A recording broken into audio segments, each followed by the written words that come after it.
परमेश्वर का धन्यवाद हो। परमेश्वर ने एक और बार हम सबको ये अवसर प्रदान किया है। आज हम अपनी बाइबल स्टडी के दूसरे गुरुवार को जिस बात पे मनन करने जा रहे हैं, पिछले हफ्ते हम लोग ने इस परमेश्वर के 7 पर्व जो थे उनको शुरू किया था और उन 7 पर्वों को हमने देखा था कौन कौन से वो पर्व हैं, और इस बात को हमने सीखा था कि क्यों परमेश्वर के वचन में उसको परमेश्वर के पर्व कहा गया है। साथ ही साथ हमने इस बात को सीखा था कि ये पर्व जो हैं, जब परमेश्वर इसको शुरू करवाता है इन 7 पर्वों को, तो पहले पर्व से लेके आखिरी पर्व तक जो है, जैसे ही पहला पर्व शुरू होता है, परमेश्वर उसको वहाँ पे साल की शुरुआत को घोषित करता है। वहाँ पे इजरायलियों के जीवन में सबसे पहले परमेश्वर ने साल को, वर्ष को ठहराया और बताया कि ये जो है तुम्हारे जीवन में पहला वर्ष का पहला महीना गिना जाए। और हमने देखा था कि परमेश्वर का जो पर्व है वो छुटकारे का पर्व, छुटकारे के पर्व से लेके वो जो है आखिरी में झोपड़ी के पर्व तक पहुंचता है, जो हमने इस प्रकार इन 7 पर्वों में देखा था। और छुटकारे का हमने देखा था परमेश्वर ने क्या मनुष्य के लिए छुटकारा करके उसको अपनी नज़दीकी में लेके आया। और झोपड़ियों का पर्व जो है वो प्रभु के साथ विश्वासियों की संगति, जब प्रभु के लोग जो हैं वो प्रभु के साथ राज्य करेंगे। तो परमेश्वर ने जिन 7 पर्वों को रखा था, ये 7 पर्व जो हैं वो छुटकारे से लेके प्रभु के साथ विश्वासियों का इकट्ठे होने तक के लिए रखे गए थे।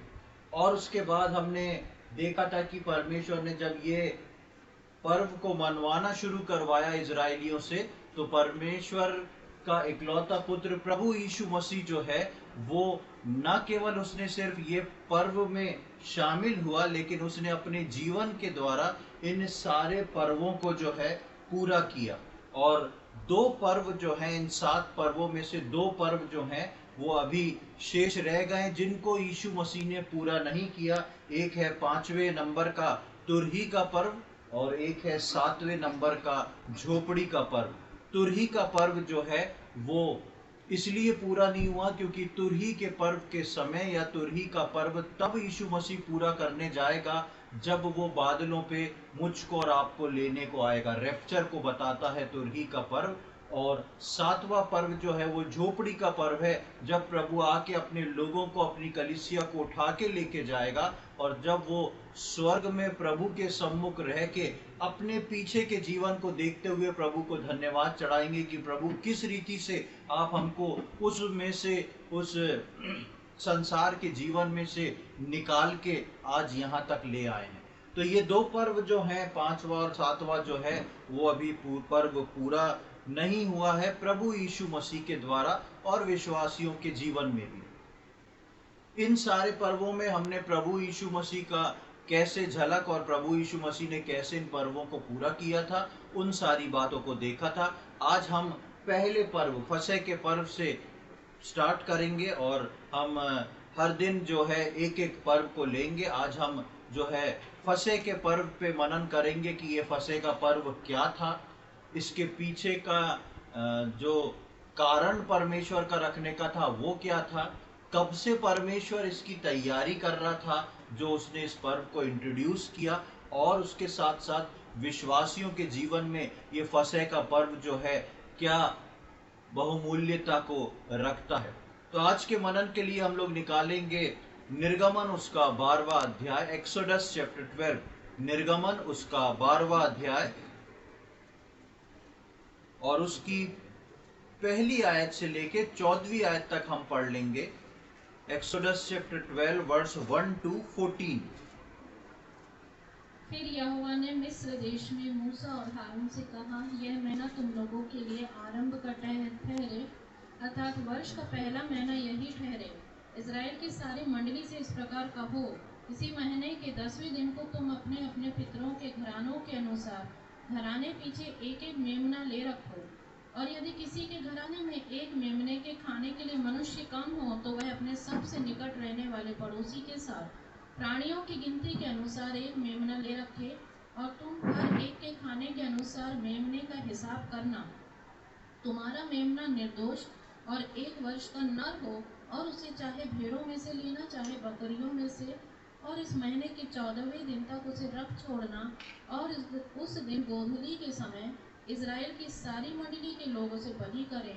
तब वे उसके लहू में से कुछ लेकर जिन घरों में मेमने को खाएंगे, उनके द्वार के दोनों अलंगों और चौखट के सिरे पर लगाएं, और वे उसके मांस को उसी रात आग में भूनकर अख़मीरी रोटी और कड़वे सागपात के साथ खाएं।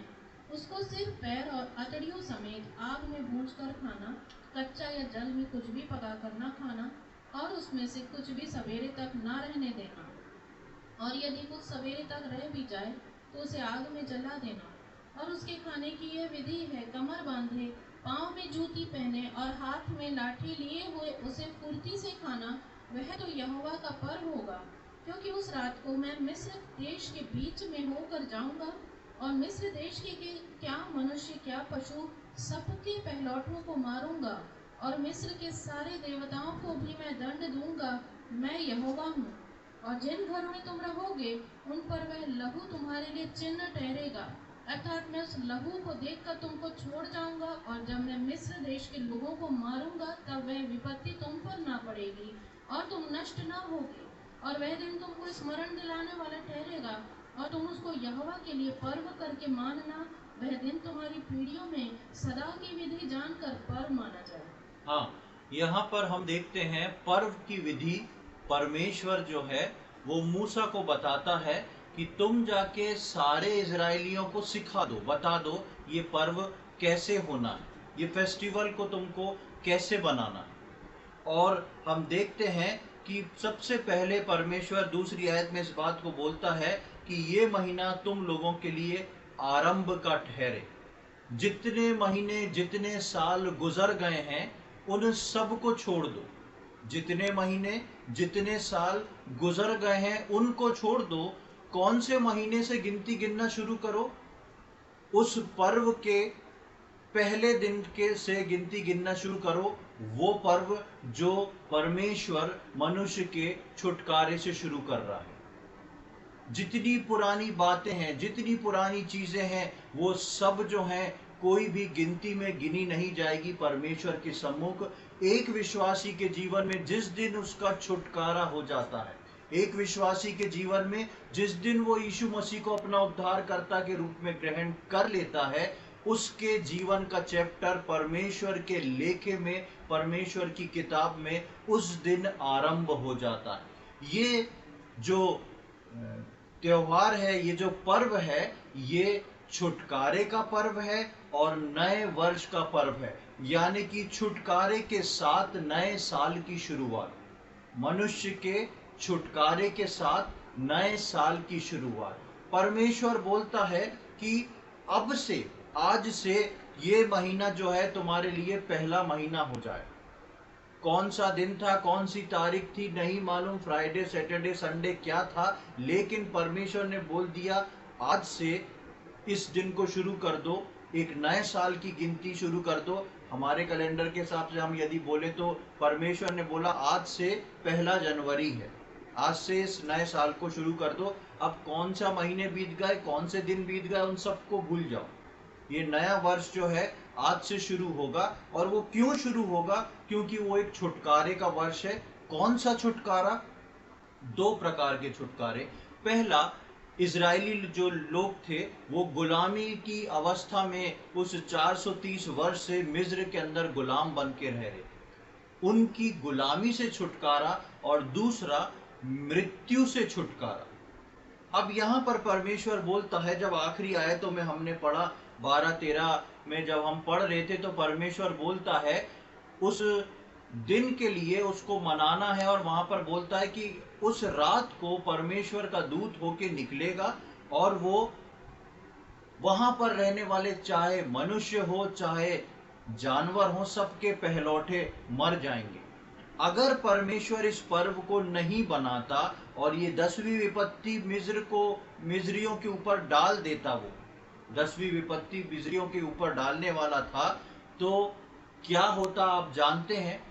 मिस्रियों में से कुछ लोग बच जाते, जो फर्स्ट बॉर्न नहीं होते, जो पहलौटे नहीं होते, बच जाते। लेकिन इजरायली जो थे सबके सब साफ हो जाते। क्यों साफ हो जाते? किसी के पास उत्तर है? पिछले दिनों में मैंने बताया था।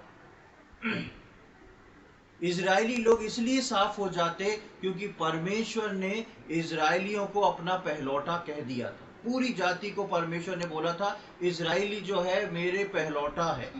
और परमेश्वर जब इस दूत को भेजता है तो वहां पर लिखा है, क्योंकि उस 12वीं आयत में, क्योंकि उस रात को मैं मिस्र देश में से के बीच में से होकर जाऊंगा और मिस्र देश के क्या मनुष्य क्या पशु सबके पहलौटे को मार दूंगा। वो बहुत बड़ी विपत्ति थी जो परमेश्वर डालने पे था। परमेश्वर कहता सबको मार दूंगा। इसलिए परमेश्वर ने चेतावनी दी थी कि भूल चूक से भी ऐसा ना हो कि इजरायलियों के दरवाजों पे वो लहू ना लगा हो, वरना वो भी सब मार दिए जाएंगे। इसलिए उनके छुटकारे से पहले परमेश्वर ने उस विपत्ति को मिस्र के ऊपर आने से पहले रोक के रखा।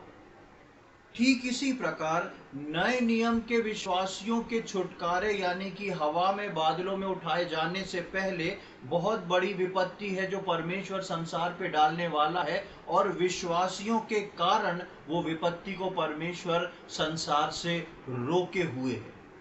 जिस दिन परमेश्वर के लोग बादलों में उठा लिए जाएंगे, उस दिन संसार जो है वो बड़े दर्द और हाहाकार से भर जाएगा। जैसे ही जिस प्रकार यहाँ पर जैसे ही इजरायली लोग छुटकारा पाते हैं, पूरे मिस्र में रोना गाना और हाहाकार मच गया। मिस्र जो है परमेश्वर के वचन में संसार को इंडिकेट करता है, संसार को बताता है।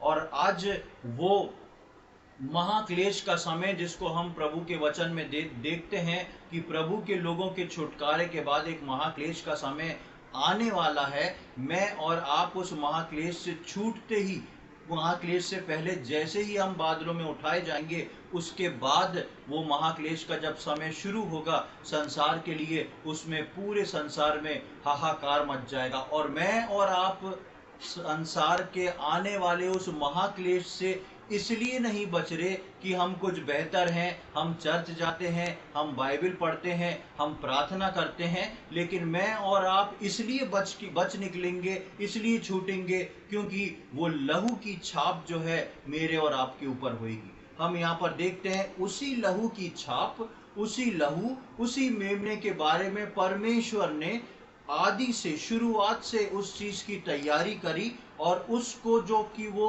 असल रूप में करने वाला था, उसको उसने एक नाटकीय रूपांतर के रूप में उसको निर्गमन के अंदर दे दिया। निर्गमन में उसको दिखा दिया कि आगे क्या होने वाला है, मेमना क्या होगा, लहू क्या होगा। और इसलिए परमेश्वर ने इस पर्व को सबसे पहला पर्व रखा, और इसको फसे का पर्व अर्थात छुटकारे का पर्व, और अंग्रेजी में इसको पास ओवर बोलते हैं, जो कि हमारे पास होना था पर हम उसमें से पार हो गए, निकल गए। और ये पर्व जो था परमेश्वर ने अपनी लिस्ट में सबसे पहले नंबर पे रखा, क्योंकि बिना छुटकारे के, बिना बलिदान के मनुष्य जाति के लिए कुछ भी नहीं।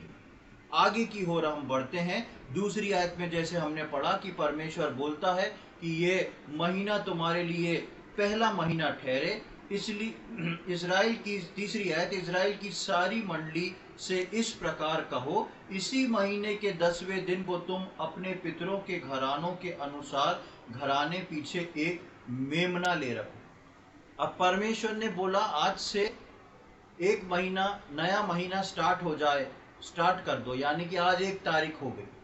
और परमेश्वर ने बोला कि 10वें दिन तुम हर फैमिली जो है, हर घराना जो है, वो अपने लिए एक एक क्या चुन लो, मेमना चुन लो। चाहे वो बकरी का हो, चाहे वो भेड़ का हो, 1 वर्ष का हो, और उसका एक बच्चा नर मेल उसमें से चुन के अपने लिए बलिदान के लिए रख लो। 10वां दिन क्यों? 9 दिन क्या छुट्टी? शुरुआत से ही छुट्टी। 9 दिन कुछ नहीं, 10वें दिन परमेश्वर ने बोला चुन लो। अरे भाई, उसको पहले भी चुन सकते थे। 9 दिन की जो इतिहास था परमेश्वर रच चुका था। 5 दिन में उत्पत्ति के शुरुआती अध्याय में 5 दिन में परमेश्वर ने सृष्टि की रचना करी। 6वें दिन उसने मनुष्य को बनाया। 7वें दिन उसने विश्राम को ठहराया। 8वें दिन वो एक नई शुरुआत को बताता है। 8वें दिन उसने खतना की विधि को ठहराया और 8वां दिन जो है नई शुरुआत को बताता है। 8 दिन बीत गए। अब 9वां दिन जो है वो डिवाइन परफेक्टनेस को और साथ ही साथ जजमेंट को, न्याय को भी बताता है। 9वां दिन 9 नंबर जो है वो डिवाइन परफेक्टनेस को और जजमेंट को, न्याय को भी बताता है। 9वां दिन जैसे ही आता है, परमेश्वर 9वें दिन में दोनों चीजों को रखता है कि अब जो छुटकारा पाएंगे, अब जो यहां से निकलेंगे, वो छुटकारा पाके उस जजमेंट से, जो न्याय परमेश्वर की ओर से होना है, उसमें से उनका छुटकारा हो जाएगा। और उस छुटकारे को पाने के बाद वो लोग इस डिवाइन परफेक्टनेस में, यानी कि यीशु मसीह के स्वभाव में बदलने के एलिजिबल हो जाएंगे, उसके लिए तैयार हो जाएंगे। इसलिए 9 दिन को छोड़ दिया गया और 10वें दिन को परमेश्वर ने बोला, 10वें दिन अपने लिए, अपने अपने परिवार समेत अपने लिए जो है एक मेमने को चुन लो। और बाइबल में 10 नंबर जो है वो लॉ को बताता है, रिस्पॉन्सिबिलिटी को बताता है और कंप्लीटनेस ऑफ ऑर्डर को बताता है। 10 नंबर जो है बाइबल में लॉ को, व्यवस्था को बताता है, रिस्पॉन्सिबिलिटी को बताता है, जिम्मेदारी को बताता है, कंप्लीटनेस ऑफ ऑर्डर को, जो भी दिया गया है उसकी परिपूर्णता, उसको खत्म करना, उसको, उस कार्य को पूरे करने को 10वां अंक जो है बाइबल में अंकित करता है। और इसलिए परमेश्वर ने 10वें दिन जो था मेमने को चुनने को बोला, क्योंकि वो मेमना जो आएगा वो ही मेमना होगा जो परमेश्वर के लॉ को, उसकी व्यवस्था को पूरा करेगा, परमेश्वर की रिस्पॉन्सिबिलिटी को, उसकी जिम्मेदारी को पूरा करेगा, और कंप्लीटनेस ऑफ ऑर्डर, वो जो परमेश्वर की इच्छा और व्यवस्था थी, उस इच्छा और व्यवस्था को 10वें दिन आने वाला जो है पूरा करके जाएगा। और 10वें दिन कौन आना था? 10वें दिन जो था मेमना आना था। इसलिए नए नियम में हम देखते हैं, धन्य है वो जो परमेश्वर के नाम से आता है। प्रभु यीशु मसीह के लिए बोला गया, और वो वाक्य जो है वो अक्सर मेमना, जब हर वर्ष बच्चे के पर्व से पहले जब मेमना जो था लाया जाता था, तो उसके लिए बोला जाता था कि धन्य है वो जो परमेश्वर के नाम से आता है, क्योंकि वो परमेश्वर का पर्व कह के लोग मनाते थे, परमेश्वर का मेमना बोल के लाते थे और उसका बलिदान होता था। इसलिए परमेश्वर ने बोला था कि 9 दिन के बाद 10वें दिन तुम अपने परिवार के हिसाब से मेमना चुनना, लेकिन मेमना चुनने की चॉइस जो थी वो परमेश्वर की थी। मेमना कैसे होएगा, इसको निर्धारित परमेश्वर ने कर रखा था। जब हम 3री और 4थी आयत को पढ़ते हैं तो वहां लिखा है, इसलिए इज़राइल की सारी मंडली से इस प्रकार कहो, इसी महीने के 10वें दिन तुम अपने पितरों के घराने के अनुसार घराने पीछे एक मेमना ले रखो, और यदि किसी के घराने में एक मेमने के खाने के लिए मनुष्य कम हो, तो वो अपने सबसे निकट रहने वाले पड़ोसी के साथ प्राणियों की गिनती के अनुसार एक मेमना ले रखे, और तुम हर एक के खाने के अनुसार मेमने का हिसाब करना। परमेश्वर ने इस 3री और 4थी आयत में सबसे पहले क्लियर किया था कि ये मेमना जो है किस किस के लिए है। ये मेमना परमेश्वर ने अपने इजरायली, अपने जो निज प्रजा थी, उन सब के लिए रखा था। इसलिए परमेश्वर ने बोला था कि तुम में से हर एक जो है अपने परिवार के हिसाब से, जनों के हिसाब से एक एक मेमने को चुन के महीने की 10 तारीख को लाके रख लेना। और उसके साथ साथ यदि मेंबर कम है और एक दिन में वो मेमने के मांस को खत्म नहीं कर सकते हैं, तो अपने सबसे निकट पड़ोसी को लेके, कौन पड़ोसी? वो ही पड़ोसी जो इजरायली हो, ऐसा पड़ोसी जिसके उसमें के भी फैमिली मेंबर कम हो, इनके भी फैमिली मेंबर कम हो, वो दोनों मिल के इस मेमने को लाके उसका बलिदान करने के लिए रखें। तो सबसे पहले हम देखते हैं सारे इजरायलियों के लिए, यानी कि प्रभु के चुने हुए सब लोगों के लिए वो मेमना रखा गया था। और नए नियम में हम पढ़ते हैं, पिछली बार भी हमने पढ़ा था, यूहन्ना रचित सुसमाचार उसका पहला अध्याय और उसकी 29वीं आयत, वहां पे क्या लिखा है? देखो परमेश्वर का मेमना जो जगत के पापों को अपने ऊपर लिए जाता है। अब यहाँ पर आप देखेंगे कि पुराने नियम में 12वें अध्याय में जब हम तीसरी और चौथी आयत पढ़ते हैं तो उसमें स्पेसिफिक है किन लोगों के लिए। वहां पर इजरायली और उनके पड़ोसी, यानी कि वो भी इजरायली, सिर्फ इजरायली परमेश्वर की निज प्रजा के लिए है। लेकिन जब हम नए नियम में आते हैं तो वो मेमना किसके लिए हो जाता है? सारे जगत के लिए, सारी दुनिया के लिए। इसलिए यूहन्ना 3:16 में हम पढ़ते हैं कि परमेश्वर ने जगत से ऐसा प्रेम किया। यूहन्ना 1:29 में हम देखते हैं कि वहां पर वो यूहन्ना बोलता है कि देखो ये परमेश्वर का मेमना जो जगत के पाप के भार को अपने ऊपर उठा के ले जाता। वहां वो नहीं बोलता जो इजरायलियों के भार, पाप के भार को अपने ऊपर उठा लिए जाता। वहां पर चेंज हो गया, लेकिन नियम जो था वो वही था। परमेश्वर की विधि वही थी। जहां परमेश्वर ने मेमना रखा था वहां पर भी वही मेमना था। और आज मैं और आप इसलिए छुटकारा पाए हुए हैं क्योंकि प्रभु यीशु मसीह मेरे और आपके पापों के भार को अपने ऊपर जो है उठा के लेके गया। 5वीं आयत में आएंगे, 12वें अध्याय की 5वीं आयत, वहां पर लिखा है, तुम्हारा मेमना निर्दोष और 1 वर्ष का नर हो, और उसे चाहे भेड़ों में से लेना चाहे बकरियों में से लेना। अभी हमने देखा ये मेमना किसके लिए, चौथी 5वीं आयत, तीसरी चौथी आयत में हमने देखा ये मेमना किसके लिए, और 5वीं आयत में हम देखते हैं कि ये मेमना कैसा हो, ये मेमना किस तरीके का हो। और यहाँ पर हम 5वीं आयत में पढ़ते हैं कि तुम्हारा मेमना निर्दोष और 1 वर्ष का नर हो, और उसे चाहे भेड़ों में से लेना चाहे बकरियों में से लेना। मेमना निर्दोष कैसे होएगा? भोला भाला सा दिखेगा, मास्क लगा के रखेगा,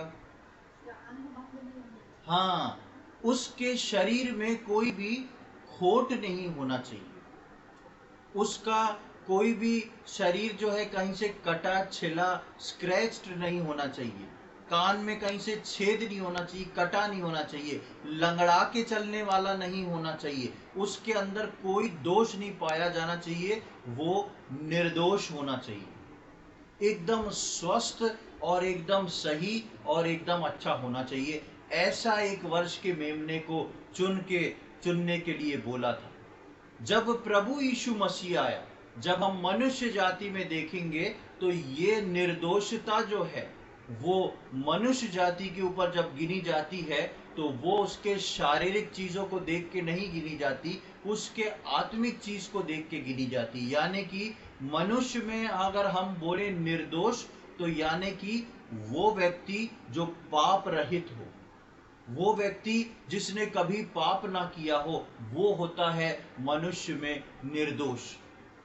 ऐसे निर्दोष मेमने को, जो शारीरिक रूप से निर्दोष था, पुराने नियम में लिया गया था, लेकिन जब हम नए नियम में आते हैं तो शारीरिक और आत्मिक रूप से निर्दोष इस पृथ्वी पे कोई नहीं था। इसलिए परमेश्वर ने अपने मेमने को अर्थात प्रभु यीशु मसीह को स्वर्ग से पृथ्वी पर भेजा, और वो मेरे और आपके लिए निर्दोष और निष्कलंक बन के आया। एक आयत को देख लें, पहला पतरस उसका पहला अध्याय, 1 Peter chapter 1,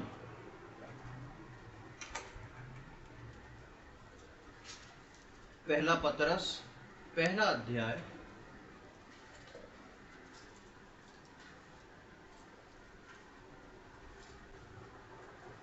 1 Peter chapter 1 and verses 18 to 20। पहला पतरस पहला अध्याय 18 से लेके 20 तक हम पढ़ेंगे। हे सेवकों, हर प्रकार के भय नहीं, के पहला पतरस पहला अध्याय 18 से 20। पहला पतरस पहला। क्योंकि तुम जानते हो कि तुम्हारा निकम्मा चाल चलन जो बाप दादों से चला आता है, उससे तुम्हारा छुटकारा चांदी सोने अर्थात नाशवान वस्तुओं के द्वारा नहीं हुआ, पर निर्दोष और निष्कलंक मेमने अर्थात मसीह के बहुमूल्य लहू के द्वारा हुआ। उसका ज्ञान तो जगत की उत्पत्ति के पहले ही से जाना गया था, पर अब इस अंतिम युग में तुम्हारे लिए प्रकट हुआ। बस यहाँ पर हम देखते हैं 18वीं आयत में पतरस जो प्रभु यीशु मसीह का चेला था, वो विश्वासियों को इस बात को लिख रहा है। और क्या लिख रहा है कि क्योंकि तुम जानते हो कि तुम्हारा निकम्मा चाल चलन जो बाप दादाओं से चला आता था, उससे तुम्हारा छुटकारा चांदी सोने अर्थात नाशवान वस्तुओं के द्वारा नहीं हुआ। वो बता रहा है कि तुम्हारा निकम्मा चाल चलन जो बाप दादाओं से चला आ रहा था, यानी कि मनुष्य के अंदर कहीं से भी कोई निर्दोष होने का पॉइंट नहीं है। क्योंकि जो लहू जो है, जो ब्लड लाइन जो मुझको और आपको आदम से मिली है, वो सबके अंदर फ्लो हो रही है और सबके अंदर पाप है, और कोई भी पाप के बिना नहीं है इस दुनिया में, पाप रहित कोई नहीं है। इसलिए वो बोलता है कि ऐसी अवस्था में तुम्हारा छुटकारा जो है वो नाशवान चीजें, सोना चांदी और कोई भी अर्थली चीज से नहीं हो सकता। परमेश्वर ने उस वक्त मेमने की छवि को दिखाया, क्या करने के लिए कि ऐसा आने वाले समय पे होने वाला है। लेकिन वो मेमना जो है वो भी अर्थली था, उससे मेरे और आपके पाप जो थे वो क्षमा नहीं हो सकते थे। उसको पिक्चराइज करके परमेश्वर ने मूसा को उस व्यवस्था में दिया, इजरायलियों को बताया। लेकिन यहाँ पर जब हम आते हैं तो उस चीज को खोल के पतरस बोलता है, 19वीं आयत में पढ़ते हैं, पर निर्दोष और निष्कलंक मेमने अर्थात मसीह के बहुमूल्य लहू के द्वारा। अब वो बता रहा है, उसी मेमने को चुन रहा है जिसको छुटकारे के लिए परमेश्वर ने निर्गमन में इजरायलियों को ठहराया। वो बता रहा है तुम्हारा और हमारा, हम सब का छुटकारा जो है अभी भी एक मेमने से ही हुआ है या एक मेमने से ही होगा। और वो मेमना जो है वो निष्कलंक और निर्दोष और मसीह के बहुमूल्य लहू के द्वारा, वो मेमना जो है वो निष्कलंक और निर्दोष होगा। और वो कौन मेमना होएगा? वो प्रभु यीशु मसीह होएगा। और उस बात को प्रभु यीशु मसीह ने नए नियम में आके मेरे और आपके जीवन में पूरा करके अपने प्राणों का बलिदान उसने, ठीक उस फसह के दिन के पर्व के दिन उसने अपने बलिदान को उस गोधुली के समय के दिन, जैसा अभी हम आगे पढ़ेंगे, जैसा परमेश्वर ने कहा था, ठीक फसह के दिन ठीक उसी समय पर प्रभु यीशु मसीह ने परमेश्वर का मेमना होके अपना बलिदान दिया और इस पहले नंबर के फसह के पर्व को पूरा किया। और मेरे और आपके जीवन में भी वो पर्व जो था वो पास ओवर हो गया, यानी कि मैं और आप जो थे बाईपास होके निकल गए। जो मृत्यु बीच में खड़ी थी, जो मुझको और आपको नरक ले जा सकती थी, वो उससे हम बच गए। और वो मृत्यु की स्थान पर यीशु मसीह खड़ा हुआ और हम यीशु मसीह के ऊपर होते हुए एक पुल के रूप में हम उस मृत्यु से पार हो गए। और 20वीं आयत में लिखा है, इसका ज्ञान तो जगत की उत्पत्ति के पहले से जाना गया था। इसका ज्ञान, किसका ज्ञान? कि एक मेमना जो है वो आने वाला है। एक मेमने के बलिदान के द्वारा सब लोग जो हैं उद्धार पा जाएंगे। एक मेमने के बलिदान के द्वारा सब लोग इस पहले पर्व से झोपड़ी के पर्व तक पहुंच जाएंगे। और इसलिए लिखा है कि उसका ज्ञान तो जगत की उत्पत्ति के पहले ही से जाना गया था। परमेश्वर ने ऐसी परिस्थितियों को इस पृथ्वी पे रखा था कि परमेश्वर के दासों ने ऐसी बातों को बोला। यदि आप उत्पत्ति की किताब में देखेंगे उसके 22वें अध्याय में, तो अब्राहम जो है अपने बेटे का बलिदान करने को जाता है। उस घटना को देख लेंगे हम। उत्पत्ति उसका 22वां अध्याय, बुक ऑफ जेनेसिस चैप्टर 22। उत्पत्ति उसका 22वां अध्याय, बुक ऑफ जेनेसिस चैप्टर 22। और वहां पर अब्राहम जो है इसहाक को लिए चला जा रहा है, क्योंकि परमेश्वर ने उसको बोला है तू अपने प्रिय पुत्र जिससे तू बहुत प्रेम करता है उसका बलिदान कर दे। और अब्राहम अपने पुत्र को लेके जा रहा है, तो उसका पुत्र इसहाक जो है अब्राहम से एक सवाल को पूछता है, और उसका हम 7 और 8वीं आयत को देखें क्या लिखा है। इसहाक ने अपने पिता अब्राहम से कहा, है मेरे पिता। उसने कहा, है मेरे पुत्र, क्या बात है? उसने कहा, देख आग और लकड़ी तो है, पर होमबलि के लिए भेड़ कहाँ है? अब्राहम ने कहा, हे मेरे पुत्र, परमेश्वर होमबलि की भेड़ का उपाय आप ही करेगा। और वे दोनों संग संग आगे चलते गए। हाँ, परमेश्वर ने उत्पत्ति के समय से इस बात को रखा हुआ था, लेकिन ये छुपे रूप में थी। यहाँ पर इसहाक जो है अब्राहम से यूं ही पूछ लेता है कि पिता हम बलिदान चढ़ाने जा रहे हैं, लकड़ियां हैं, आग है, बलिदान का सामान है, लेकिन वो मेमना नहीं है, वो भेड़ नहीं है जिसको हमको बलिदान करना है। और उसकी बात सुन के अब्राहम यूं ही उसको एक जवाब देता है अपने विश्वास के आधार पर। क्या बोलता है? अब्राहम ने कहा, हे मेरे पुत्र, परमेश्वर होमबलि की भेड़ का उपाय आप ही करेगा।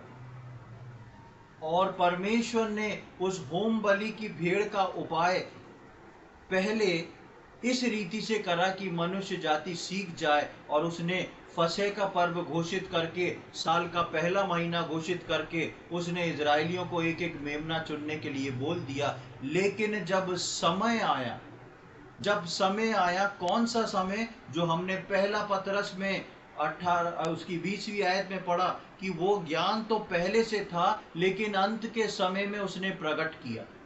वो ज्ञान पहले से परमेश्वर ने अपने लोगों में दिया था, इसलिए अब्राहम इसहाक से बोलता है कि परमेश्वर उसका इंतजाम करेगा, और कब करना है वो समय भी परमेश्वर को मालूम था। इसलिए पतरस लिखता है, जब वो समय आया इन अंत के दिनों में, परमेश्वर ने अपने इकलौते पुत्र को मेमना बना के लाके खड़ा कर दिया, और वो निर्दोष और वो निष्कलंक मेमना जो था मेरे और आपके लिए बलिदान हो गया। इसलिए हम पतरस में देखते हैं कि वहाँ लिखा था कि उसका ज्ञान तो जगत की उत्पत्ति के पहले से जाना गया था, पर अब इस अंतिम युग में तुम्हारे लिए प्रकट हुआ है। वो मेमना परमेश्वर की योजना में पहले था, वो मेमना परमेश्वर की योजना में इजराइल जब छुटकारा पाके निकले तब था, और वो मेमना मेरे और आपके जीवन के लिए परमेश्वर ने रखा था।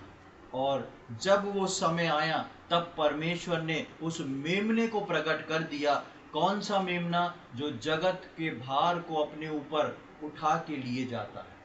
आज मैं और आप, क्योंकि परमेश्वर ने इस फसह के पर्व को मनाया, आज मैं और आप, क्योंकि परमेश्वर ने प्रभु यीशु मसीह को भेज के, और प्रभु यीशु मसीह ने अपने जीवन के द्वारा इस फसह के पर्व को मनाया, तब मैं और आप जो हैं आज उस फसह के पर्व को प्रभु यीशु मसीह में होकर पार कर चुके हैं। आगे हम देखते हैं कि जब इसकी बात आती है, वापस हम निर्गमन में आ जाएंगे जिसको हम पढ़ रहे थे, निर्गमन 12वां अध्याय, उसकी 6वीं आयत को हम पढ़ेंगे। और इस महीने के 14वें दिन तक उसे रख छोड़ना। इस महीने के 14वें दिन तक उसको रख छोड़ना, और उस दिन गोधूली के समय इजराइल की सारी मंडली के लोग उसे बलि करें। 10वें दिन ये मेमना खरीदना था, 4 दिन इस मेमने को रखना था।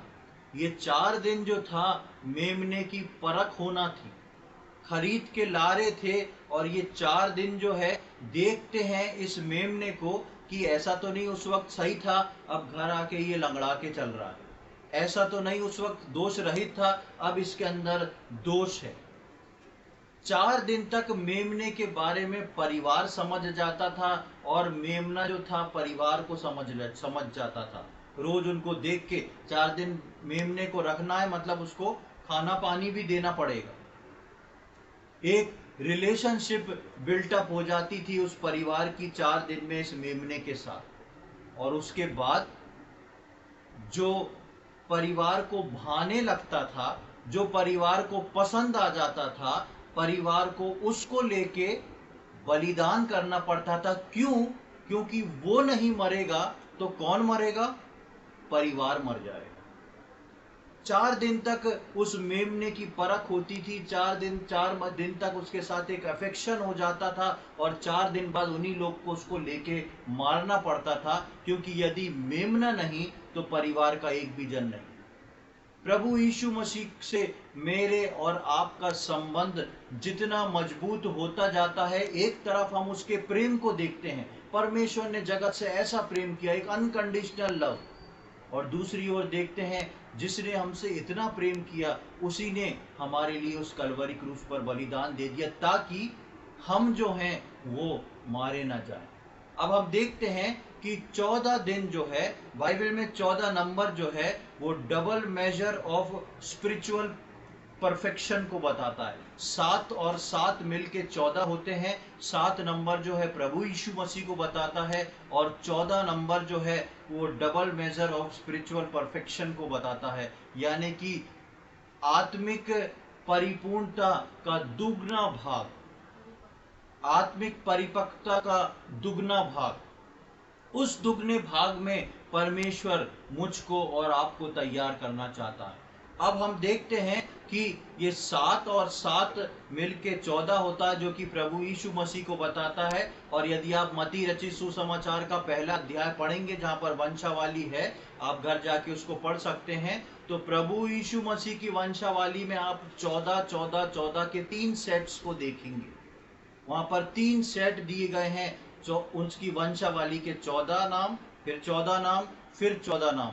प्रभु यीशु मसीह की वंशावली में भी वहां पर 14 के 3 सेट को हम देखते हैं, और वहां पर आता है। और उसके बाद हम देखते हैं कि इस रीति से प्रभु जो था मेरे और आपके लिए 14वें दिन जो है उस गोथली के समय जो है उसको कुर्बान होना था, ताकि मेरा और आपका छुटकारा हो सके, मैं और आप उस double measure of spiritual perfection तक पहुंचने पाए।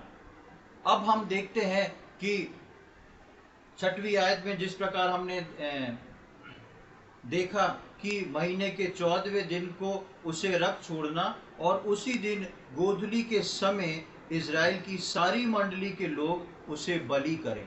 एक साथ एक ही टाइम पे सारे इजराइलियों को अपने अपने मेमने को बलि करना था। और हम देखते हैं नए नियम में जब प्रभु यीशु मसीह आया, जब आप सुसमाचारों को पढ़ेंगे आपको समझ में आ जाएगा। पिछले दिनों हम उस बातों को ले चुके हैं, इसलिए हम उसको स्किप करेंगे, नहीं देखेंगे कि किस प्रकार प्रभु यीशु मसीह जो है जैसे ही फसह का पर्व आ रहा था वो यरूशलेम की ओर आता जाता है, उसके करीब आता जाता है। और उसके बाद हम देखते हैं कि प्रभु यीशु मसीह अपने आप को, प्रभु यीशु मसीह को पकड़ लिया जाता है, उसको कोड़े लगवाए जाते हैं, सजा सुनाई जाती है। और हम देखेंगे मरकुस रचित सुसमाचार उसका 15वां अध्याय, gospel according to Mark chapter 15, मरकुस रचित सुसमाचार उसका 15वां अध्याय और उसकी 33 और 34 आयत को हम पढ़ेंगे। Gospel according to Mark chapter 15 verse 33 and 34। यहाँ पर इस प्रकार लिखा हुआ है, दोपहर होने पर सारे देश में अंधियारा छा गया और तीसरे पहर तक रहा। तीसरे पहर यीशु ने बड़े शब्द से पुकार कर कहा, इलोई इलोई लमा शबक्तनी, जिसका अर्थ ये है, हे मेरे परमेश्वर, हे मेरे परमेश्वर, तूने मुझे क्यों छोड़ दिया। और इसकी 37वीं आयत को भी पढ़ेंगे, 37th वर्स। तब यीशु ने बड़े शब्द से चिल्लाकर प्राण को छोड़ दिया। जब हम पुराने नियम में निर्गमन में पढ़ते हैं कि गोधूली के समय जो है, जैसे ही गोधूली का समय हो उसको उसका बलिदान किया जाए। गोधूली का समय जो है वो दोपहर 3 बजे से लेकर 6 बजे तक का होता है, जब वहाँ के जो जानवर पालने वाले लोग थे जानवरों को लेके जाते थे, और शाम को जैसे ही 3 बजे के बाद सूरज थोड़ा सा डाउन होता था, वो सारे जानवरों को हकाल के वापस अपने घरों की ओर आते थे। उस समय जानवरों के आने से जो धूल उड़ती थी, जानवर पैदल जब आते थे, जो धूल उड़ती थी, उस धूल से उड़ने वाला समय, यानी कि जानवरों के लौटने वाला समय, शाम का ढलने वाला समय को वहां पर गोधूली का समय कहा जाता था। और यीशु और परमेश्वर ने बोला कि गोधूली के समय जो है वो उस जो मेमने को 10 तारीख को लेके रखा होगा, 14वें दिन गोधूली के समय तुम उसका बलिदान करना। और प्रभु यीशु मसीह परफेक्ट टाइम पे, परफेक्ट समय पे वहां पर पहुंचता है। और 33वीं आयत में हम पढ़ते हैं, दोपहर होने पर सारे देश में अंधियारा छा गया। पूरे देश में दोपहर के समय 1 घंटे का अंधियारा छा गया। और तीसरे पहर यीशु ने बड़े शब्द से पुकार कर कहा, यानी कि तीसरा पहर, सुबह का पहर, उसके बाद दोपहर, और उसके बाद तीसरा पहर जो था वो 3 बजे से 6 बजे तक का हुआ करता था।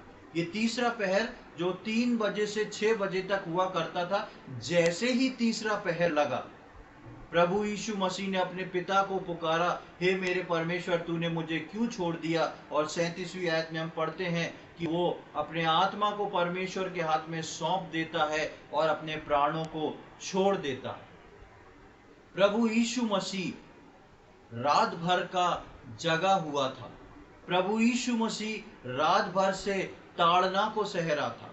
प्रभु यीशु मसीह कई जगह से घायल और नुच गया था उन कोड़ों की मार से। वो भूखा प्यासा पूरी रात खड़ा, उसको ना सोने को मिला ना कुछ हुआ, लेकिन वो तीसरे पहर तक अपने प्राणों को मेरे और आपके लिए रोके रखा। क्यों रोके रखा? क्योंकि उसको परमेश्वर के फसह के पर्व को मना के जाना था। परमेश्वर ने इस फसह के पर्व में जो समय सीमा ठहराई थी, यीशु मसीह को अपने प्राण उसी समय पे छोड़ना थे।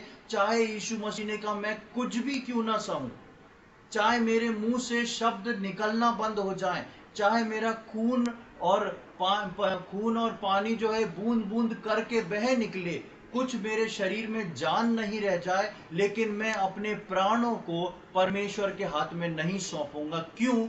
क्योंकि वो मेरे और आपके जीवन के उद्धार का काम उस कलवरी क्रूस पर पूरा कर रहा था। एक मनुष्य बन के वो इस जगत में आया था, और उसके पास अब इतनी हिम्मत नहीं बची थी कि वो तीसरे पहर तक अपने आप को रोके रखता। क्योंकि पहले पहर में, ध्यान से सुने, पहले पहर से दूसरे पहर तक, या हम बोले कि रात से लेके दूसरे पहर तक मनुष्य ने उसको पूरी तरह नोच डाला था। उसके पास कुछ भी शरीर का नहीं बचा था। दूसरे पहर से तीसरे पहर तक सारे जगत में अंधकार हो गया, और पूरी बाइबल में कोई रिकॉर्ड नहीं है कि उस अंधकार में क्या हुआ था। इस अंधकार में जो दूसरे पहर से तीसरे पहर तक हुआ था, उसमें सारी शैतानी शक्ति और शैतान के बल ने उस पर अपना जोर आजमा लिया था। अब यीशु मसीह तीसरे पहर पर ना शरीर में कुछ बचा था, ना प्राण में, ना आत्मा में। अब यीशु मसीह के लिए एक एक पल जो था खड़ा रहना दर्दनाक था।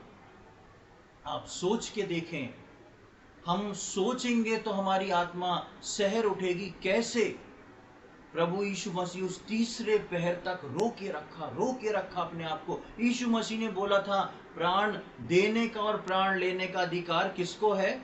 मुझको है। वो रुका रहा सिर्फ मेरे और आपके लिए, क्योंकि अगर 1 सेकंड पहले भी वो अपना प्राण दे देता तो मनुष्य जाति के लिए वो परमेश्वर का मेमना जो छुटकारा बन के आया था, वो कभी भी इस फसह के पर्व को पूरा करके नहीं जा सकता था।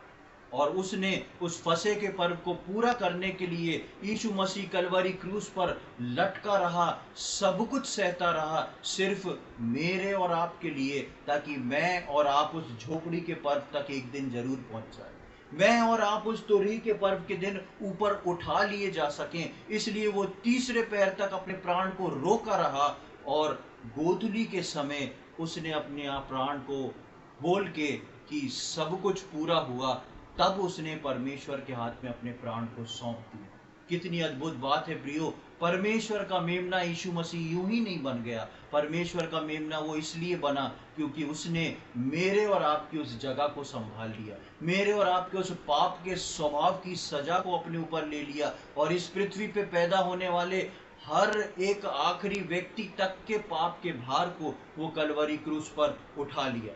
उसके बाद हम आगे आते हैं 7वीं आयत पे, निर्गमन 12 उसकी 7वीं आयत।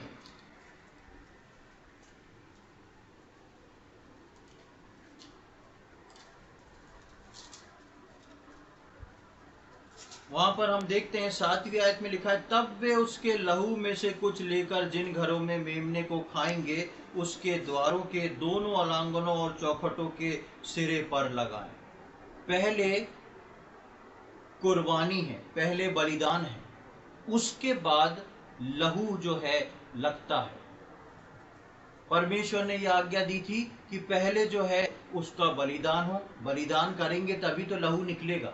अब लहू को इकट्ठा जब कर लिया, तब उसके बाद वो लहू जो है उनको अपने अपने घरों में लगाना है। और 7वीं आयत में आप ध्यान से पढ़ें तो, तब वे उसके लहू में से कुछ लेकर जिन घरों में मेमने को खाएंगे उसके द्वार के दोनों अलांगनों और चौखटों पर लगाएं।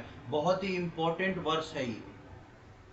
लहू लेके ऐसा नहीं कि बलिदान कर दिया, लहू लगा दिया, उस मेमने में से खाना नहीं है। लिखा है जिस घर में मेमना खाया जाएगा उस घर को परमिशन है उस लहू को लगाने की। ये मेमना जो था जिसको बनाया, जिसको प्रभु ने फसह के पर्व के दिन इजरायलियों के लिए रखा था, ये कोई साइड या कोई सब्स्टिट्यूट वाली डिश नहीं थी कि आज मेरा इसको खाने का मन नहीं हो रहा तो मैं आज कुछ और खाऊंगा।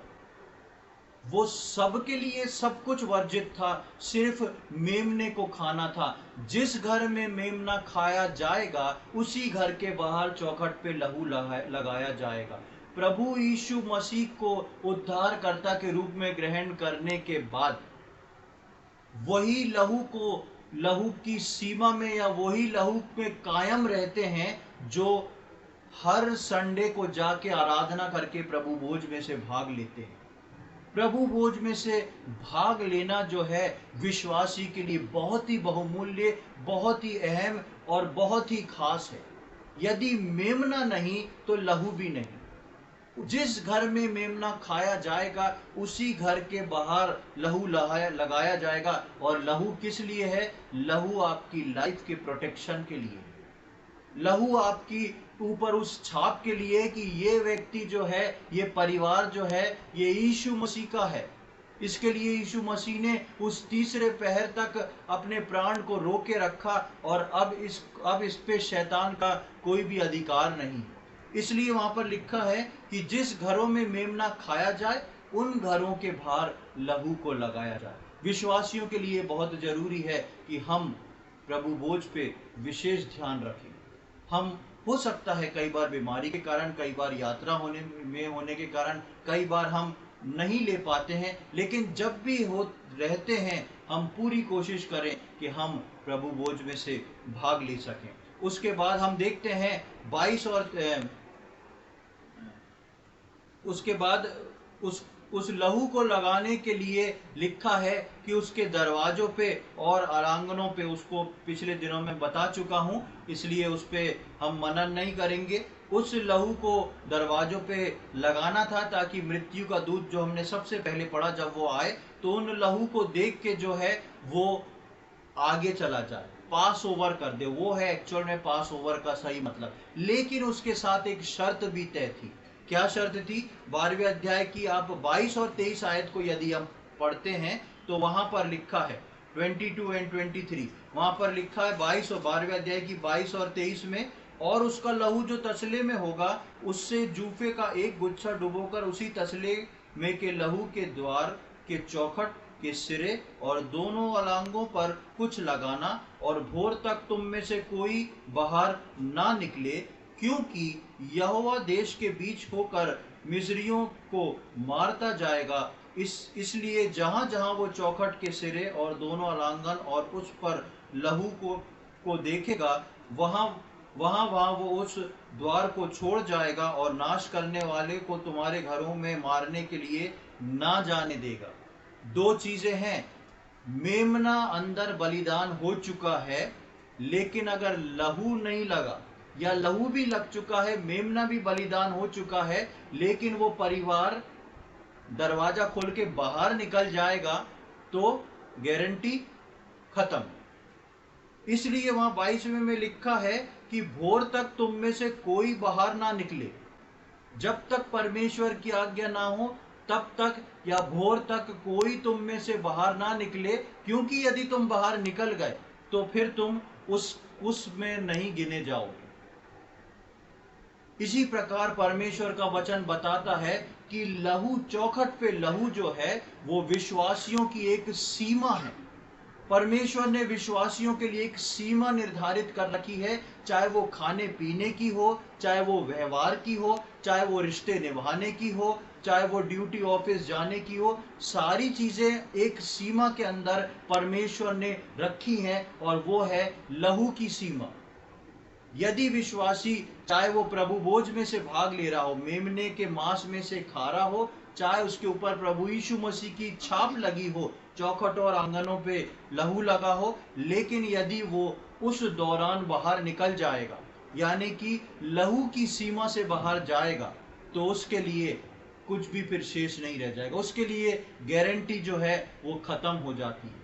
इसलिए विश्वासियों को इस बात को बताया जाता है कि विश्व उद्धार पाने के बाद परमेश्वर का वचन पढ़ते हुए, प्रार्थना करते हुए हर चीज में बहुत सावधान रहें, क्योंकि सांसारिकता जो दरवाजे के बाहर है, वो और मेमने का खाना पीना एक साथ तब तक नहीं चल सकता जब तक आप दरवाजे से बाहर ना निकलो। अगर आप सांसारिक जीवन में हो, मतलब आप दरवाजे से बाहर हो, और आप आत्मिक जीवन में हो, मतलब आप उस अलांगन में जो लहू लगा है उसके अंदर अपना जीवन व्यतीत कर रहे हो। इसीलिए इस बात को कहा जाता है कि कलीसिया में यदि एक लड़का या लड़की है और वो अविश्वासी के साथ शादी कर लेती है और कर लेता है, और यदि वो सोचता है कि मैं इसके बाद कुछ समय बाद इसको सुसमाचार सुना के प्रभु में ले आऊंगा, बपतिस्मा दिला दूंगा, उद्धार पालूंगा, दिलवा दूंगा, लेकिन वो इस बात को भूल जाता है कि उसने चौखट से अपने कदम को बाहर निकाल लिया। उसकी गारंटी परमेश्वर नहीं देता, तो उसकी गारंटी ना तो कलीसिया का कोई सेवक दे सकता है, ना कलीसिया का कोई एल्डर दे सकता है, ना कलीसिया का कोई लोग दे सकता है, क्योंकि उस चौखट से पैर बाहर निकालना, यानी कि सांसारिकता में लिप्त होना, दोबारा अंदर आने का मौका यदि जब तक परमेश्वर ना दे उसको नहीं मिल सकता। और बहुत से विश्वासी आते भी हैं तो उसकी कीमत को चुका के आते हैं, और वो कीमत बहुत दर्दनाक होती है। तो सबसे पहले हमने इसके लहू में देखा कि चौखट के बाहर उसकी एक सीमा है, उसकी सीमा के बाहर की गारंटी परमेश्वर भी नहीं देता।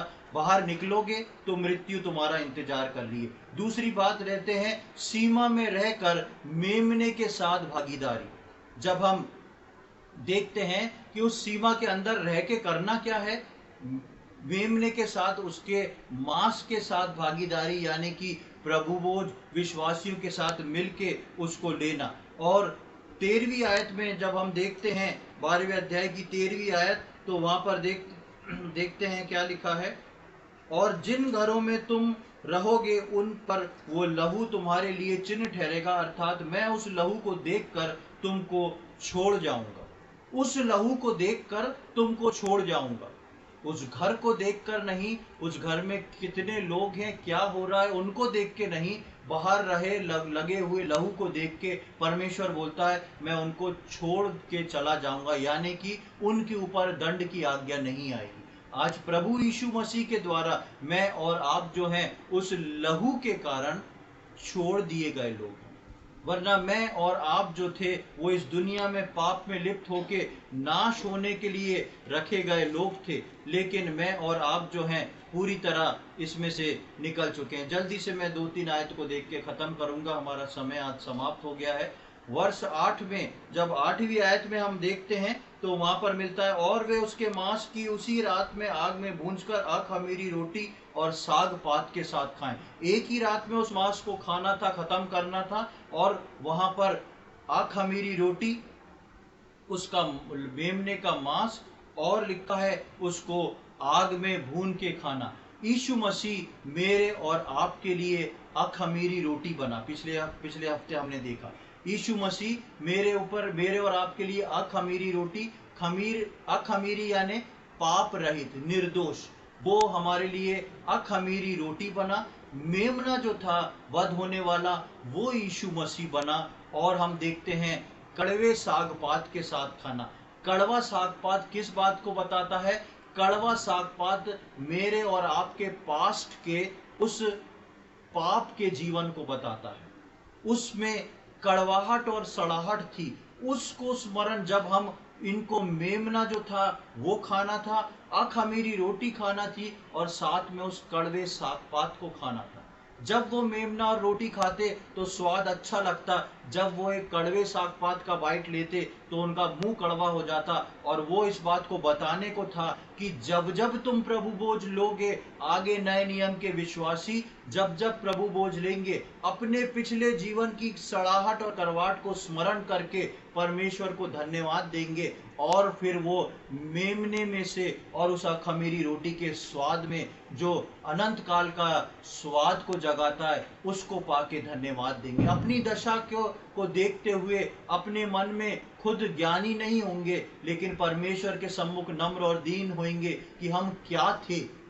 तो वो सागपात जो है वो उस कड़वाहट को बताता है। और उसके बाद हम देखते हैं 9वीं और 10वीं आयत में वहां पर लिखा है, उसके सिर पैर अतड़ियों समेत आग में भूंजकर खाना, कच्चा या जल में से कुछ भी पकाकर ना खाना, और उसमें से कुछ भी सवेरे तक ना रहने देना, और यदि कुछ सवेरे तक रह भी जाए तो उसे आग में जला देना। एक रात में खत्म करना था और सब कुछ खत्म करना था। एक रात में खत्म करना था, सब कुछ खत्म करना था। और उसमें उसके शरीर के हिस्सों का नाम दिया है, अतड़ियां, ये वो सब चीजों को लेके खाना था। कठिन काम था, लेकिन क्योंकि वो परमेश्वर का पर्व था, परमेश्वर का मेमना बलिदान हुआ था, वो इस बात को बताता है कि जो अपने जीवन में प्रभु के मेमने को अर्थात प्रभु यीशु मसीह को ले लेते हैं, उनके जीवन में उस निर्दोष मेमने को पूरी तरह खा लेना, पूरी तरह ले लेना जरूरी है। वो जरूरी इसलिए है कि यीशु मसीह के अंदर कुछ भी ऐसा नहीं जिसको हम छोड़ दें। हम अपने जीवन में ये नहीं कह सकते कि मैं भलाई करना नहीं जानता, मैं प्रभु से प्रेम करता हूँ, प्रभु के लोगों से प्रेम करता हूँ, मैं भलाई करना नहीं जानता, या भलाई करना मुझसे नहीं होता क्योंकि ये मेरे को अच्छा फील नहीं होता। मैं और आप इस बात को विश्वासी होके नहीं रख सकते, या ऐसी दूसरी कई चीजों को नहीं रख सकते कि मैं जो हूँ किसी के अधीन रहना नहीं चाहता, मैं जो हूँ किसी के इस चीज में सहमत नहीं होना चाहता। जो प्रभु यीशु मसीह का स्वभाव था, वो विश्वासी को पूरा का पूरा कंप्लीट लेना बहुत आवश्यक है। और कब तक लेना है? सुबह तक। लिखा है सुबह तक उसको खत्म करना है, और यदि बच जाए तो आग में जला देना, लेकिन वो कहीं पर भी फेंका ना जाए। परमेश्वर का वचन, यीशु मसीह का स्वभाव, जितना ज्यादा मैक्सिमम में और आप ले सकते हैं, मुझको और आपको उससे भरना है, क्योंकि एक सुबह होने वाली है। सुबह खाने को क्यों नहीं बोला? क्योंकि यीशु मसीह जो है, जो रात में, जो गोधूली के समय जो था, वो परमेश्वर का मेमना बन के बलिदान हुआ, वही भोर का तारा बन के मुझको और आपको उस तुरही के पर्व के दिन लेने आने वाला है। इसलिए वचन में लिखा है कि रात प्रायः बीत गई, दिन निकलने पर है।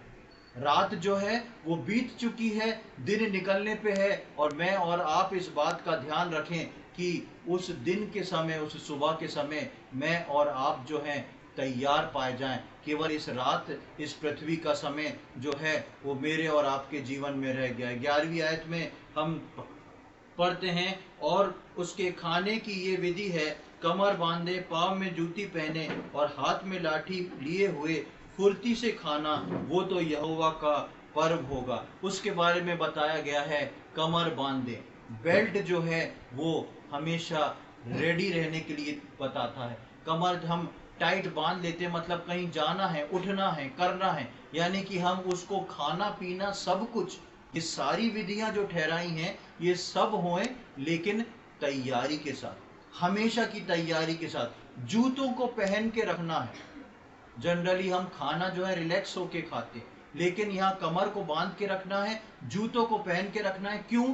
क्योंकि हम मत्ती 25:13 में उसको पढ़ेंगे, नहीं लिखा है कि तुम नहीं जानते कि प्रभु का आगमन किस दिन हो जाएगा। कोई उस घड़ी को जानता नहीं, इसलिए मुझको और आपको जूती पहन के हमेशा तैयार रहना है कि कमर बंदी है, जिस दिन अंतिम तुरही बजेगी मैं और आप उस हवा में कूच कर सकें। और लिखा है लाठी जो है, उस लाठी को भी एक हाथ से पकड़े रहना। लाठी जो है वो प्रभु यीशु मसीह के क्रूस को बताती है, और यीशु मसीह बोलता है जो कोई मेरे पीछे आना चाहे वो अपना क्रूस उठा के मेरे पीछे चले। एक विश्वासी के हाथ में प्रभु यीशु मसीह का क्रूस, पैर में कभी भी निकलने के लिए जूते तैयार पहने हुए हों और कमर हमेशा बंधी हुई हो, और साथ में खड़ा हुआ है एक विश्वासी ये तीनों चारों चीजों को लेके, और साथ में जब तक सुबह नहीं हो जा रही, जब तक तुरही नहीं बज जा रही, वो विश्वासी कर क्या रहा है? मेमने में से खा रहा है, अखमीरी रोटी खा रहा है, कड़वा साग पात खा रहा है और निकल जाने को तैयार है। मैं और आप जो हैं आज इसी अवस्था में हैं। कलीसिया के सच्चे विश्वासी जो हैं प्रभु भोज में से भाग ले रहे हैं, रोटी और दाखरस में से भाग लेके अपने उस जीवन को स्मरण कर रहे हैं कि हम कहाँ से निकले, किसने हमारे लिए इस बड़े बलिदान को दिया। और मैं और आप वचन सुन सुन के, प्रार्थना कर करके एक तैयारी के जीवन में हैं कि जिस दिन यीशु मसीह आ जाए हम कूच कर दें। और इन सारी बातों के लिए अंत में वो बोलता है, मूसा को परमेश्वर बोलता है ये सब चीजें तुम फुर्ती से करना।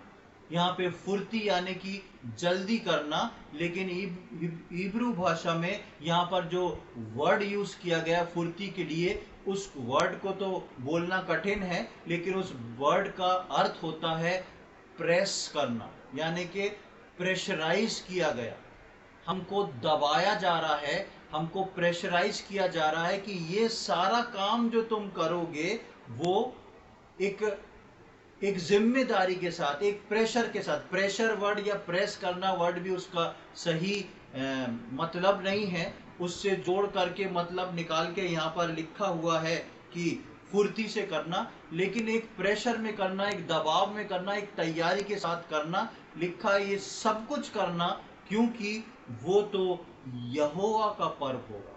ये मेरे और आपके लिए कोई फेस्टिवल नहीं है कि हम क्रिसमस और न्यू ईयर और दूसरा कुछ करके सेलिब्रेट कर रहे हैं। ये पर्व जो है परमेश्वर का पर्व है, और इस पर्व में परमेश्वर ने छुटकारा दिया है। प्रियो, हम इस पर्व की बहुमूल्यता को समझें। इस पर्व में बहुत कुछ बातें हैं जो परमेश्वर ने अब्राहम के मुंह से निकलवाया इसहाक के लिए कि यहोवा जो है वो उस मेमने का इंतजाम करेगा। परमेश्वर ने एक पर्व को ठहराया और परमेश्वर ने ठीक समय पर प्रभु यीशु मसीह को भेजा, और प्रभु यीशु मसीह मेरे और आपके लिए उस पर्व को कंप्लीट कर चुका है। उस पर्व के कारण आज मैं और आप जो हैं एक विश्वास में और एक आशा में इंतजार कर रहे हैं कि हमारा प्रभु बादलों पर बहुत जल्द आने वाला है। प्रभु इन वचनों को समझने में हमें से प्रत्येक की सहायता करे। प्रभु के नाम की महिमा।